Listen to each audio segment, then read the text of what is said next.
I'll not hide that I'm disappointed not to be on the ballot. And there are many people who are equally disappointed that are not on the ballot. We really hope that we could change things.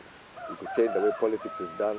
We could change the way we think about certain things and try to make a difference going forward. So, as UPC, I have been galvanizing support for all my flag bearers. It is my duty, my responsibility to see them through to the finish line. And therefore I'm urging all party members, the supporters, the voters to come out and vote in numbers for the UPC flag bearers. At least that way our message, our hopes continue to be there despite the fact that Jimmy Akena is unfortunately put on the touchline instead of on the pitch where we hoped to have made a much bigger difference for the future of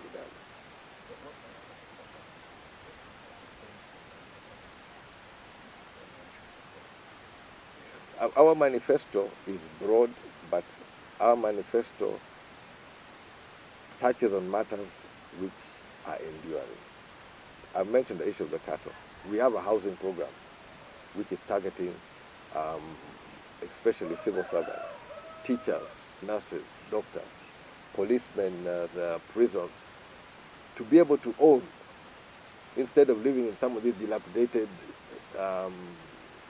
barracks of the 50s or early 60s. It's an innovative program where somebody will be able to own within a 5-7 year period, costed, tried out. We have a system in our manifesto to give us food reserves, to be a stabilizer of the food security of the sub-region, not just Uganda, the whole of the sub-region. And if you look at the cattle population, where I think the government is hoping to get 8 million, the only places where there's excess of those animals is Sudan and Ethiopia. So the scope should not be looking within ourselves, we should be looking outside. And we did look at that in the manifesto, we did look at that in the costing, we did look at how we can reach in those areas and where we have an advantage. And the advantages which we can exploit as Ugandans, all that is in the manifesto. In the manifesto, we have a clear program of how we can deal with the fishing communities who have derived a livelihood. There's so much we have in the manifesto for the people of Uganda. We have so much in the manifesto about education, a professional medical service, which was the light of Africa. In the 70s, Ugandan doctors upheld medical systems in Kenya, in Tanzania, and the whole of Southern Africa. You go to South Africa today, it's Ugandan doctors who are upholding that system. We need them in Uganda, but we need to create an environment where they can thrive in Uganda. So all of these things need to be done for Uganda to work. And as UPC, that was there. All of that was there.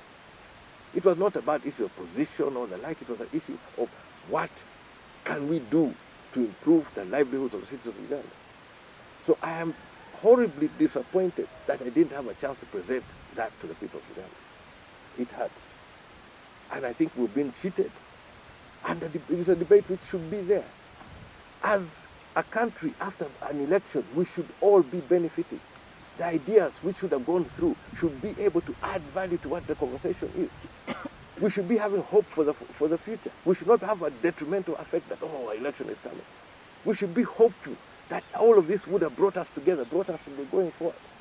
But elections do not show that in Uganda. That's what I hope for as a third candidate who was going there to create an environment where at the end of the day you have to sit on the table. You have to talk to one another. You have to respect each other's differences. That's what I hope to bring on the table. I can't do it personally, but I hope that my candidates can continue that message. That's why I urge continue supporting the UPC candidates. Okay. Yes, Mr. President. We understand you are in the due process of transition of power or an election. And what do you make of sharing the UPC manifestos with the next sitting government? I always tell people, manifestos are not copyrighted. And if I was elected and I see a manifesto product which is going to work for the people of Uganda, I'll be the first to go for it. If I can speak to the one who wrote it, well and good. Even if the one who wrote it is not cooperative and the idea is there, will work for the people of Uganda, I will have no shame at all in taking it and implementing it. But sometimes people steal ideas, but they fail to implement. They only steal it at a at a verbal level, but they don't interrogate it, they don't understand it in order to be able to implement it. So we've had many brilliant ideas which have never yielded fruit. So stealing an idea is worthwhile, but you have to know how to implement it, which has lacked in most cases. Realistically, the pathways which are available to us was not going to give us a full national coverage. So I worked on creating pathways to get that 1.5 million votes. I could not scatter myself everywhere, so it was very deliberate. There are areas specifically where I was trying to create avenues to create that number.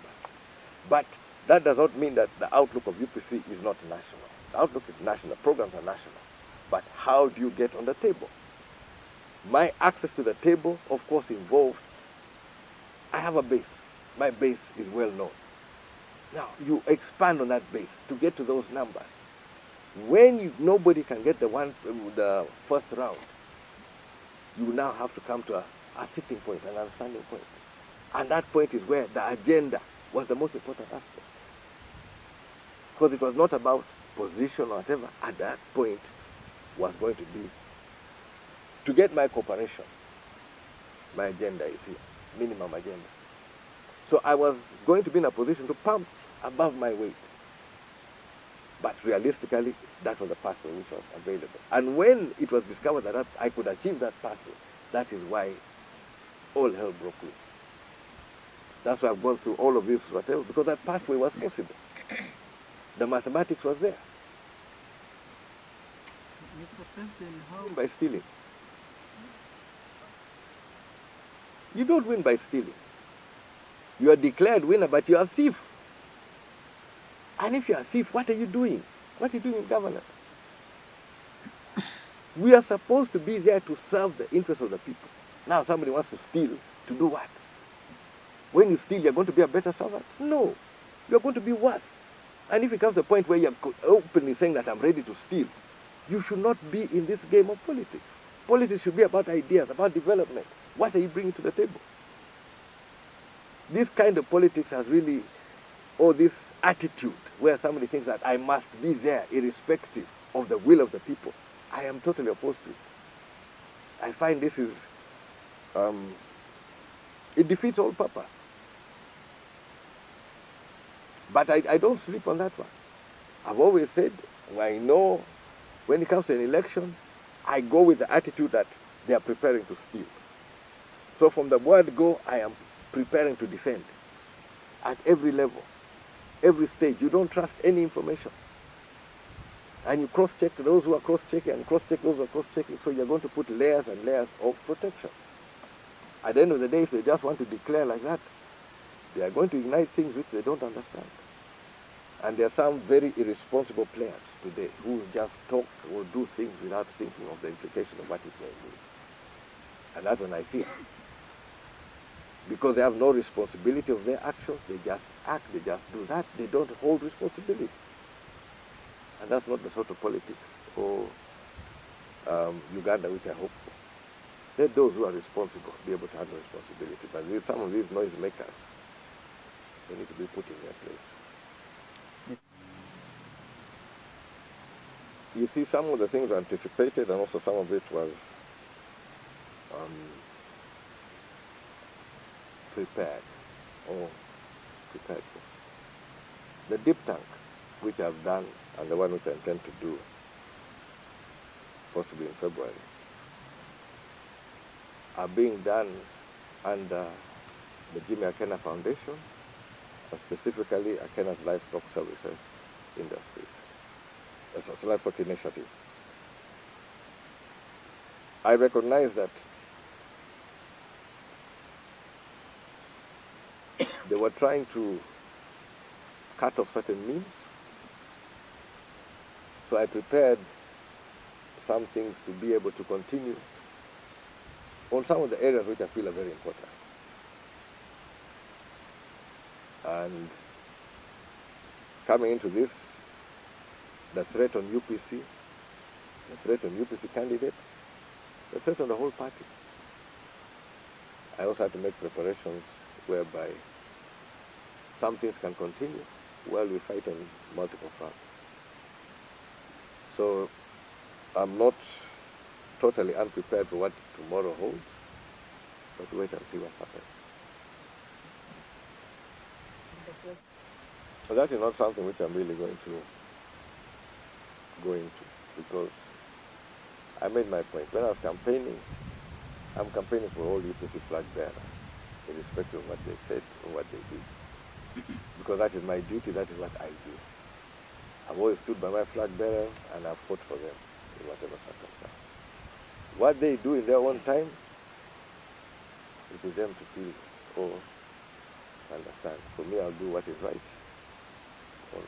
Are you confident the issue of the lack of structure that UPC? We had started the grassroots elections in East actually by the time courts now started interfering with the party process. And the plan was to have much of the structure done in that process leading to the primaries. But from July, mid-July, we were under paralysis. And the programs which were set, and I always find it best that you set your structure as late as possible, because that is when the ground is the most active. So that's the best time, I think, to plant the seed. And we got disorganized. We are done long or a bit earlier because we expected a lot of contestation. And there was contestation, so we needed that to be done early, cleared the fights to reduce on the issue of the independence. But we were supposed to roll out, there was a national program on the structure elections, which is part of the issue which we agreed in IPOD, although it has not been implemented as per what agreement we had in IPOD. IPOD involved the structures of the parties and the annual meetings of the parties. That funding was supposed to be there, but up to date we have not seen that funding. That affected some of those issues. But since July, we've not been able to do much. And it affected everything going forward. The number of candidates greatly affected. If we had gone through our process, we would have much more candidates, we would have much more visibility, but all of that got affected. There are some candidates who decided to stay home, there are others who even crossed to other parties. So it's unfortunate, but that's the reality we face. Your second question first. They asked me once, what do you do? I said, in a country like Uganda, I've seen people go to an ATM machine, pull out money and count the money before you walk away. If the money is not correct, what do you do? On an ATM machine, there's nothing can do. But somebody will check first before moving. I don't see in voting that you vote and then you just go and relax. It has never happened. I also tell my candidates this one. Even if we look at our kids, suppose you put them in an examination hall where there's a life and death exam and there's no invigilator.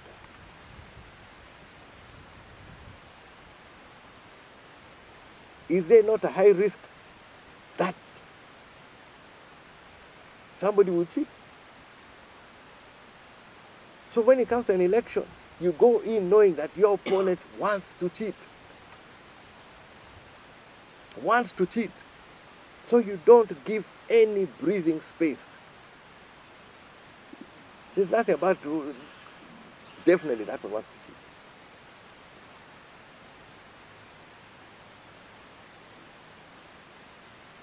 Your first question was about Maybe if you had endorsed some other presidential candidate who you think should go through, now that you never had the chance. I have expounded on the issue of, for example, the cattle. I have looked at all the manifestos, and I can tell you with all honesty and without any fear of contradiction, with God as my witness, I have not seen a better plan than mine. If there's another one, show me. On the issue of housing, touching on these public servants, there is no better policy than the one of UPC which we are presenting. On the issue of farmers, stability, grain prices, regional food security. I don't believe there's another plan better than UPC. Now what do you want me to do in that situation? I cling on to something I don't believe in. I am suffering in this situation, but I have put this on the table. If you have a better plan, please put it there, let it work for the people of Uganda.